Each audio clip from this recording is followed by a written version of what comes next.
Police को phone उन्होंने पहले ही कर दिया था। जैसे ही घर के अंदर आए तो उन्हें अपनी बहू मीना के हंसने की आवाज आई, जो अपने पति मनीष के साथ बाहर घूमने जाने का प्लान बना रही थी। दोनों के चेहरे खुशी से खिले हुए थे। यह दृश्य देखते ही सोमनाथ जी का गुस्सा सातवें आसमान पर पहुंच गया। हद हो गई बेशर्मी की। पैसों का इतना लालच कि तुम लोगों ने अपनी माँ की जिंदगी ही खतरे में डाल दी। वहां मेरी पत्नी बेचारी अस्पताल में पड़ी, जिंदगी और मौत के बीच झूल रही है, और तुम लोग यहाँ जश्न मना रहे हो।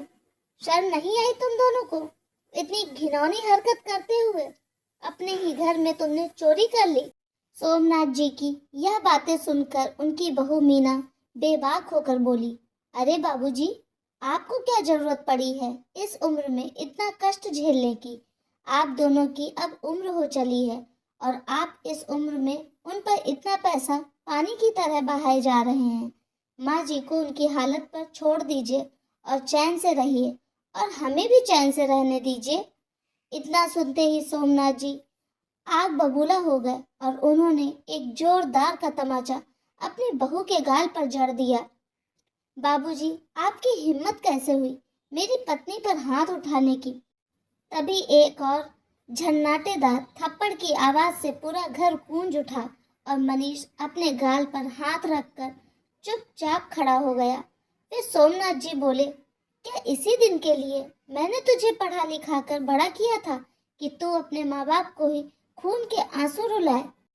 उसी समय दो पुलिस वाले भी घर के अंदर आए। उन्हें देखते ही मनीष और मीना के पसीने ही छूट गए और सोमनाथ जी बोले, इंस्पेक्टर साहब, गिरफ्तार कर लीजिए इन दोनों को। मुझे ऐसी औलाद नहीं चाहिए जो अपने माँ बाप के मरने की राह देख रही हो। इतना सुनते ही मनीष अपने पिता के पैरों में गिर पड़ा और बोला, नहीं बाबूजी, ऐसा मत कीजिए, हम बर्बाद हो जाएंगे, कहीं के नहीं रहेंगे। बस एक बार हमें माफ कर दीजिए। बस बेटा, एक ही बारी में हेकड़ी निकल गई तुम्हारी। आज भी मैं उस दिन को याद करके मैं रो पड़ता हूँ, जब मैं तुम्हारे सामने तुम्हारी माँ का इलाज के लिए मिन्नतें कर रहा था। इतना कहते कहते सोमनाथ जी अतीत के दिनों में चले गए और उस दिन को याद करने लगे जिस दिन उनकी पत्नी आशा की टेस्ट रिपोर्ट आई थी और उन्हें मालूम पड़ा था कि उनकी पत्नी को कैंसर जैसी गंभीर बीमारी हो चुकी है। यह बात सुनकर सोमनाथ जी का दिल पूरी तरह से टूट चुका था, लेकिन डॉक्टर ने बताया था कि आजकल मेडिकल साइंस ने इतनी तरक्की कर ली है कि यदि सही समय पर ऑपरेशन कर दिया जाए तो यह बीमारी भी ठीक हो सकती है, लेकिन खर्च लाखों का होगा। सोमनाथ जी ने ठान लिया कि वह अपनी पत्नी की जान बचा कर रहेंगे।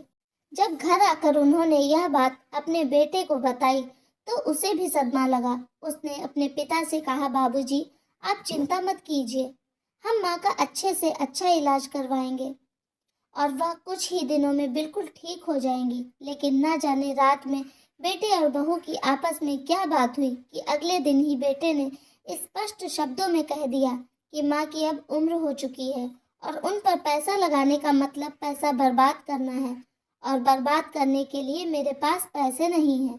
अपने बेटे के मुंह से यह बात सुनकर सोमनाथ जी जैसे ठगे से खड़े रह गए। उन्हें अपने कानों पर यकीन नहीं हुआ, लेकिन उन्होंने हिम्मत न हारते हुए अपनी पत्नी का पूरा ध्यान रखा। रोज सुबह शाम उन्हें सैर पर लेकर जाते थे। एक दिन पार्क में सैर करते हुए उनकी अपने मित्र से मुलाकात हुई। बातों ही बातों में उन्होंने अपने मित्र को अपनी पत्नी की तबीयत के बारे में बताया और इस बारे में अपने बेटे बहू के रवैये के बारे में भी बताया। हाल चाल बताते हुए उनकी आंखों से आंसू छलक पड़े। बेबसी उनके चेहरे से साफ नजर आ रही थी। उस समय उनके मित्र ने उन्हें हौसला दिया और कहा कि सोमनाथ, यह वक्त हिम्मत हारने का नहीं है। गांव में तुम्हारी कितनी जमीन पड़ी है, वह किस दिन काम आएगी। तुम जब कहो मैं जमीन का सौदा करवा दूंगा। अपनी पत्नी के इलाज के लिए बेटे बहू पर मोहताज रहने की तुम्हें कोई जरूरत नहीं है। अपने मित्र की इस बात से सोमनाथ जी को बहुत हौसला मिला और सही कीमत मिलने पर उन्होंने जमीन का सौदा कर लिया। जिस समय वे जमीन का सौदा करके घर लौटे तो घर आकर उन्हें अपनी पत्नी कहीं नजर नहीं आई।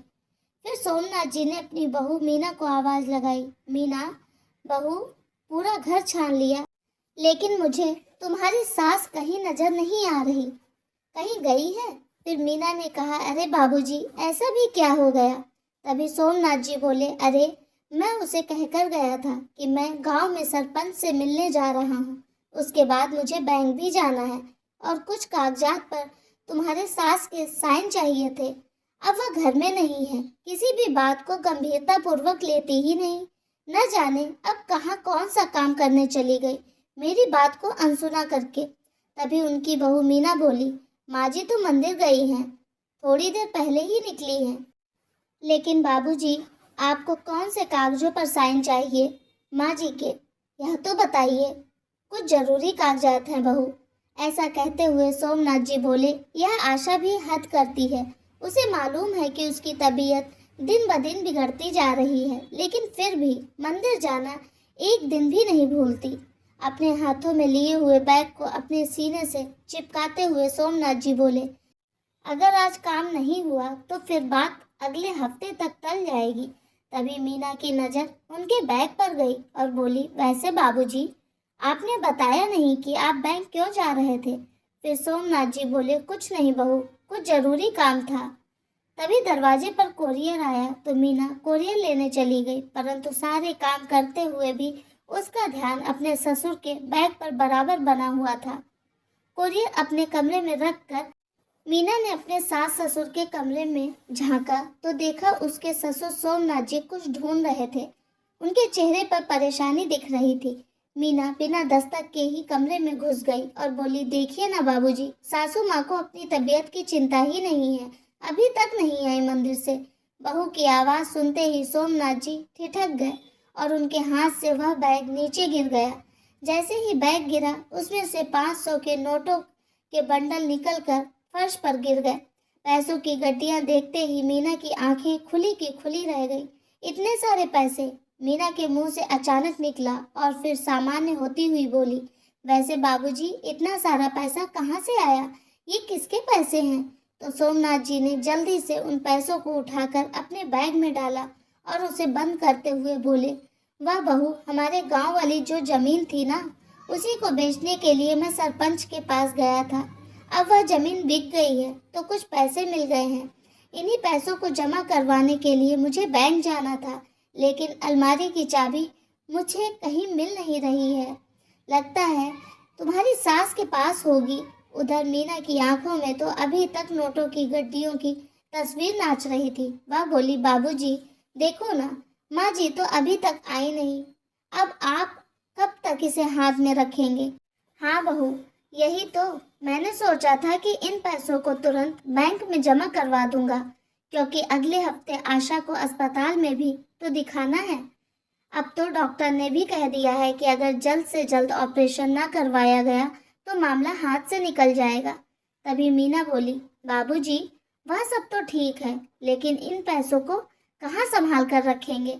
बहू, जब तक आशा नहीं आ जाती तब तक मैं इसी कमरे में बैठा हूँ, और मैं कर भी क्या सकता हूँ?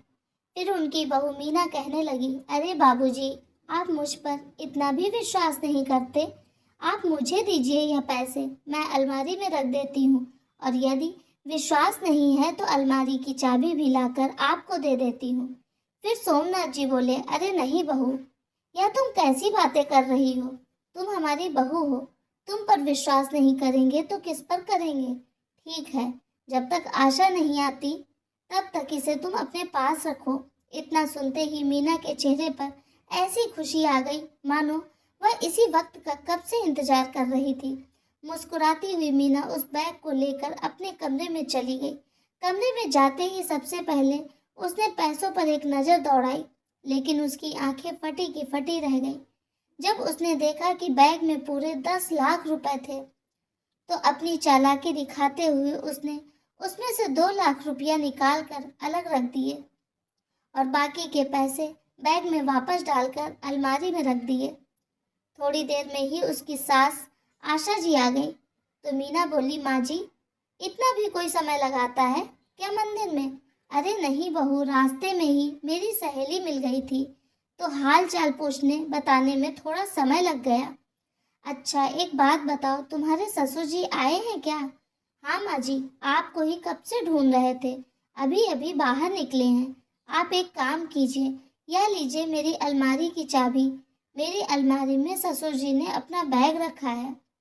आप ले जाकर अपनी अलमारी में रख लीजिए। वह क्या है ना, ढेर सारे पैसे हैं।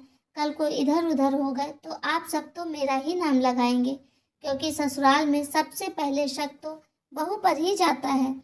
फिर आशा जी बोली, ऐसा नहीं है बहू, हमने तो तुम्हें हमेशा अपनी बेटी माना है। अगर छोटी मोटी कोई बात होती भी है तो उसे दिल से लगाकर नहीं रखना चाहिए। मैं बैग निकाल कर लेती हूँ। ऐसा कहते हुए आशा जी बहू के कमरे में जाने लगी तो अचानक उनका दिमाग ठनका कि आज तक जो बहू अपने कमरे का दरवाजा तक भी बंद रखती थी, उस बहू ने उन्हें अपनी अलमारी की चाबी कैसे दे दी। लेकिन फिर इस विचार को रफा दफा करते हुए वह बहू के कमरे में गई और अलमारी खोलकर अपने पति का बैग निकाल कर ले आई और अपने कमरे की अलमारी में रख दिया। उसी समय सोमनाथ जी आए और बोले, हद करती हो आशा तुम भी। मैंने तुमसे कहा था कि जब मैं आऊंगा तो तुम घर पर रहना, लेकिन तुम मेरी बात सुनती ही कहाँ हो। पति की बात सुनकर आशा जी बोली, अरे जिस काम के लिए आप मुझे ढूंढ रहे थे वह काम तो मैं पहले ही कर चुकी हूँ। तभी सोमनाथ जी ने कहा, कौन सा काम? फिर आशा जी बोली, अरे जो बैग आपने बहू को दिया था मैंने अलमारी में रख दिया है, और देखिए ताला लगाकर चाबी भी अपने पास रखी है। वह तो ठीक है, लेकिन तुमने बैग चेक कर तो लिया ना? ठीक से तो रखा है ना? हाँ, पूरा बैग उठाकर अंदर रखा है। आप मुझे बुद्धू समझते होंगे, लेकिन आपकी आशा इतनी बुद्धू है नहीं। अरे नहीं आशा, तुम बस जरूरत से ज्यादा सीधी हो, किसी पर भी भरोसा कर लेती हो ना। लेकिन यह दुनिया बहुत बुरी है, अब दूर क्यों जाना, अपने घर में ही देख लो। मौका मिलने पर हमारा अपना बेटा भी हमें छलते समय नहीं सोचेगा। अरे आप भी ना इतना मत सोचा कीजिए, मुझे तो आपकी ही चिंता लगी रहती है। कल को अगर मुझे कुछ हो गया तो आपका ख्याल कौन रखेगा? एक पल को भी यह बात अपने मुंह पर मत लाना। आशा जी के मुंह पर हाथ रखते हुए सोमनाथ जी बोले, मैंने सभी रिश्ते आजमा लिए हैं कि कौन अपना है और कौन बेगाना। हम दोनों का रिश्ता ही एक ऐसा है जो निस्वार्थ भाव से एक दूसरे के लिए सोचते हैं, वरना तो अपनी औलाद भी अपनी नहीं है। अजी, आप अपने बेटे के खिलाफ मन में जहर मत रखिए। अब वह शादीशुदा है, उसकी पत्नी की जिम्मेदारी भी उस पर है, और बहू की तो आए दिन कोई ना कोई मांग चलती रहती है। अब वह उसके शौक पूरे करेगा या अपने माँ बाप को देखेगा? अजी छोड़िए ना इन बातों को, मैं चाय बनाती हूँ, बैठकर चाय पीते हैं। दरअसल सोमनाथ जी अपनी पत्नी आशा की बीमारी को लेकर बहुत परेशान रहते थे, और आशा जी की बीमारी का इलाज बहुत महंगा था, जो केवल शहर के सबसे बड़े अस्पताल में ही संभव था। अगले दिन उन्होंने अपनी पत्नी के ऑपरेशन के लिए तारीख ले ली। उस समय उनका बेटा मनीष दूसरे शहर गया हुआ था। 2 दिन बाद जब वह लौट कर आया तो मीना ने तुरंत उसके कान भर दिए। वह गुस्से से भड़कता हुआ बाहर निकला और बोला, बाबूजी, यह सब क्या लगा रखा है आपने? तभी सोमनाथ जी अपनी सोच की मुद्रा से बाहर आते हुए बोले, किस बारे में बात कर रहे हो बेटा? मैं कुछ समझा नहीं। इतने भी ना समझ मत बनिए बाबूजी, आपको अच्छे से पता है मैं माँ के विषय में बात कर रहा हूँ। क्यों बेटा, उस बेचारी ने तुम्हारा क्या बिगाड़ दिया? वह तो स्वयं कैंसर से जूझ रही है।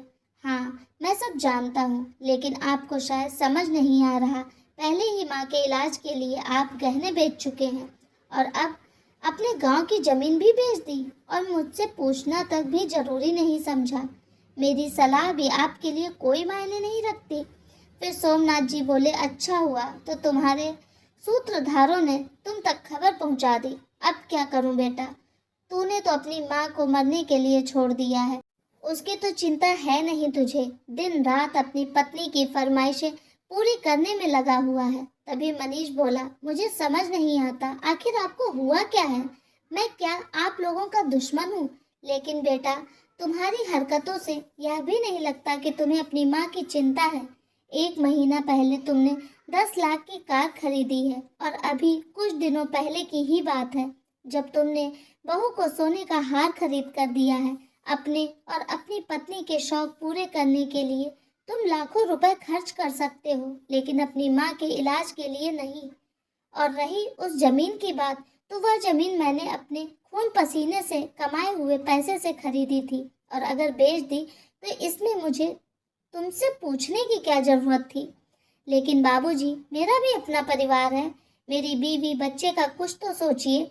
आप तो हमें कंगाल करते चले जा रहे हैं। फिर सोमनाथ जी गुस्से में बोले, बेटा क्या बोला तूने? बीवी बच्चे? तुझे इस दुनिया में लाने वाला कौन है? तेरी माँ, मेरी आशा।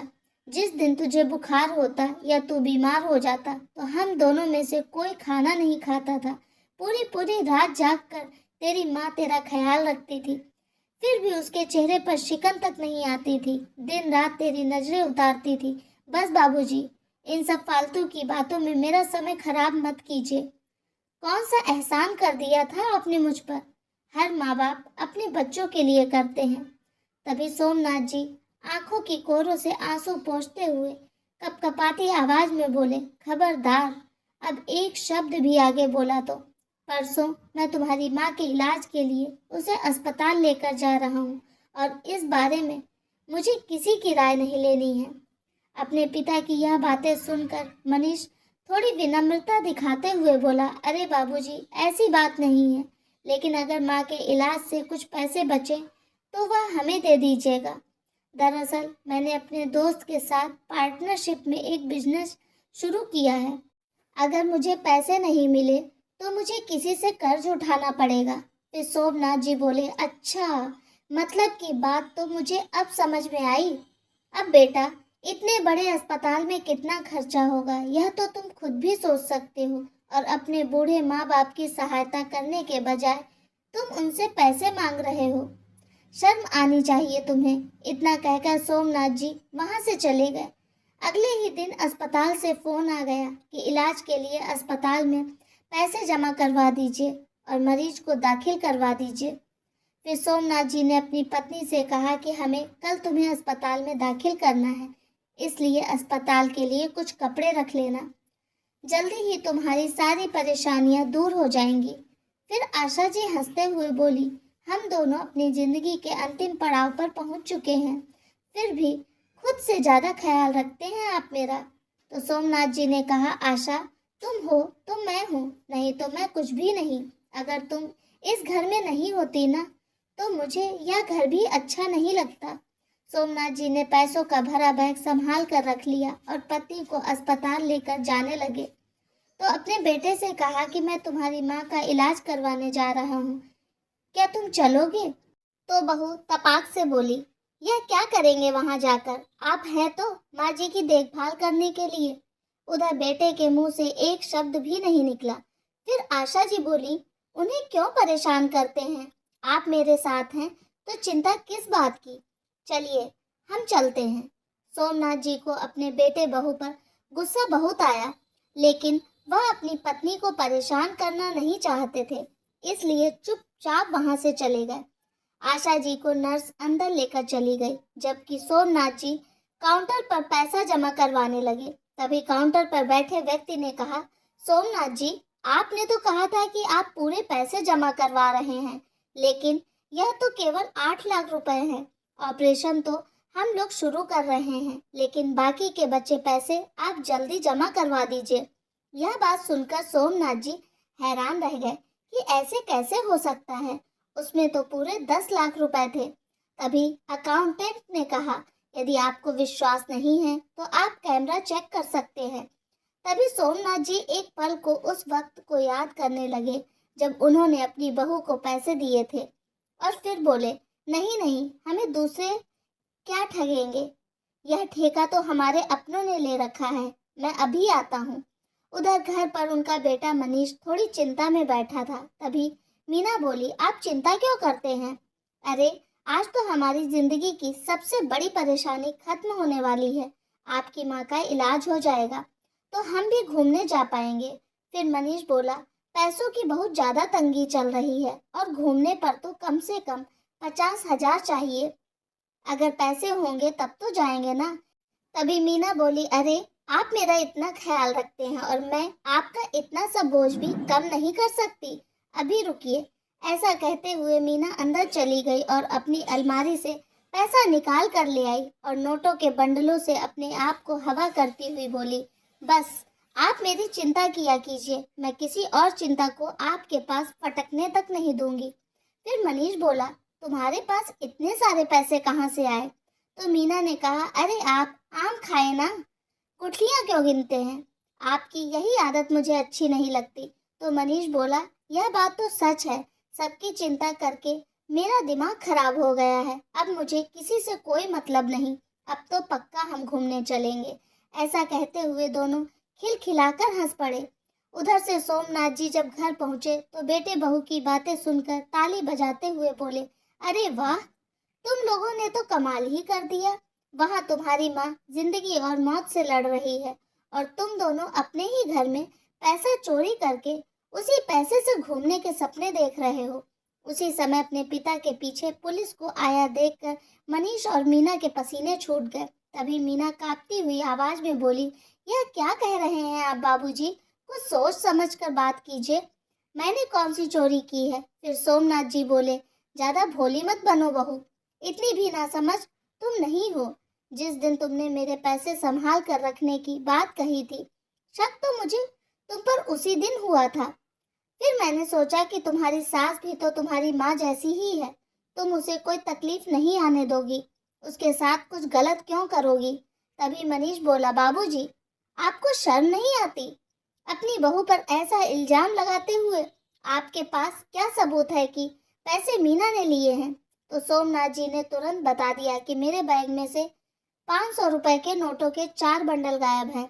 और मनीष ने जब मीना के हाथ में देखा तो उसके हाथ में भी 500 के नोटों के 4 बंडल ही थे। तभी मीना बोली, अरे बाबूजी, अब आप लोगों की जिंदगी के दिन ही कितने बचे हैं और आप इस उम्र में उन पर इतना पैसा पानी की तरह बहाए जा रहे हैं। माँ जी के इलाज को छोड़िए, खुद भी चैन से रहिए और हमें भी रहने दीजिए। इतना सुनते ही सोमनाथ जी आग बबूला हो गए और उन्होंने एक जोर का तमाचा अपनी बहू के गाल पर जड़ दिया। बाबूजी, आपकी हिम्मत कैसे हुई मेरी पत्नी पर हाथ उठाने की? तभी एक और झन्नाटेदार थप्पड़ की आवाज से पूरा घर गूंज उठा और मनीष अपने गाल पर हाथ रखकर चुपचाप खड़ा हो गया। फिर सोमनाथ जी बोले, क्या इसी दिन के लिए मैंने तुझे पढ़ा लिखा कर बड़ा किया था कि तू अपने माँ बाप को ही खून के आंसू रुलाए? फिर सोमनाथ जी बोले, इंस्पेक्टर साहब, गिरफ्तार कर लीजिए इन दोनों को। मुझे ऐसी औलाद नहीं चाहिए जो अपने माँ बाप के मरने की राह देख रही हो। इतना सुनते ही मनीष अपने पिता के पैरों में गिर पड़ा और बोला, नहीं बाबूजी, ऐसा मत कीजिए, हम बर्बाद हो जाएंगे, हम कहीं के नहीं रहेंगे। बस एक बार हमें माफ कर दीजिए। बेटा, भूलो मत, तुम्हारा बाप हूँ मैं। अगर तुम्हें पढ़ा लिखा कर इस काबिल बना सकता हूँ तो तुम्हें समय आने पर सबक भी सिखा सकता हूँ। और वैसे भी मुझे अपने घर में चोरों की कोई जरूरत नहीं है। जो जिस थाली में खाए उसी में छेद करे। दूर हो जाओ मेरी नजरों से। तभी मनीष अपने पिता के पैरों में गिर गया और गिड़गिड़ाते हुए कहने लगा, नहीं पिताजी, मुझे माफ कर दीजिए। बहुत सारा पैसा लगाकर मैंने नया बिजनेस शुरू किया है। मैं जेल चला जाऊंगा तो बहुत नुकसान हो जाएगा। इससे पहले कि सोमनाथ जी कुछ कहते, मीना बोली, अरे ऐसा भी क्या हो गया, हमें फांसी थोड़ी ना लग जाएगी। मेरे पापा के पास बहुत पैसा है, वह मुझे एक पल के लिए भी जेल में नहीं रहने देंगे और उसके बाद हम मेरे पापा के साथ ही रहेंगे।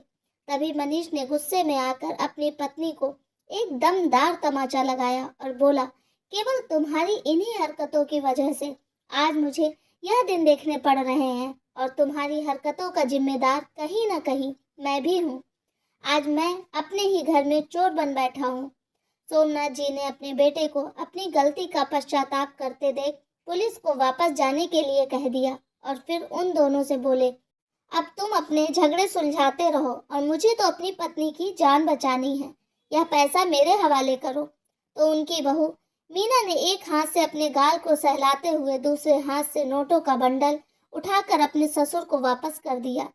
जाने से पहले सोमनाथ जी बोले, और हाँ, तुम अपने रहने का इंतजाम ऊपर की मंजिल पर कर लो।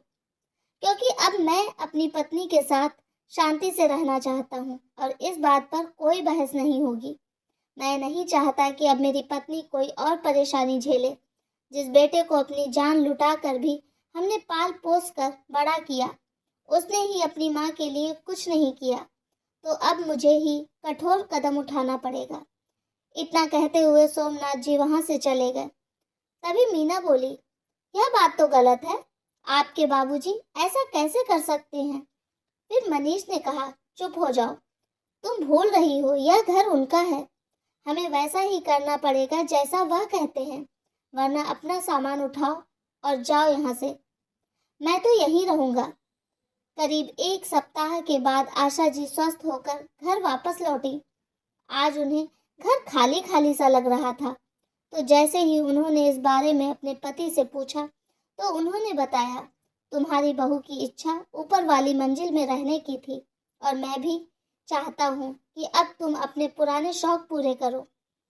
तुम्हें छोटे बच्चों को ट्यूशन पढ़ाना बहुत अच्छा लगता था ना, तो अब जल्दी ही मैं इस घर में कोचिंग सेंटर शुरू कर रहा हूँ। बुढ़ापे में हम लोग जितने व्यस्त होंगे, उतनी ही चिंताएं हमसे दूर रहेंगी। यह बात सुनकर आशा जी बहुत खुश हो गई। अब दोनों पति पत्नी अपनी कमाई से अपना खर्चा चला रहे थे। कभी बेटा पैसे से मदद करना चाहता भी तो सोमनाथ जी उसे जवाब देते कि दूध का जला छाछ भी फूंक फूंक कर पीता है। पहले भी मैं सर उठाकर जिया हूँ और आज भी सर उठाकर जीऊंगा। तुम अपनी और अपनी पत्नी की जरूरत को पूरा करो। बस अपनी माँ को कभी दुख मत देना, नहीं तो मैं बर्दाश्त नहीं करूंगा। उस दिन के बाद से उस घटना का जिक्र किसी ने भी आशा जी के सामने नहीं आने दिया। आशा जी बार बार प्रश्नवाचक दृष्टि से अपने पति को देखती और कहती कि आखिर बेटा और बहू सही रास्ते पर कैसे आ गए? आपने ऐसा क्या किया? तो सोमनाथ जी मुस्कुरा कर कहते, बेटा बेटा होता है और बाप बाप ही रहता है। आपको ये कहानी कैसी लगी मुझे कमेंट में ज़रूर बताएं। चैनल पे नए हो तो प्लीज़ सब्सक्राइब करें मेरे चैनल को। Thank you.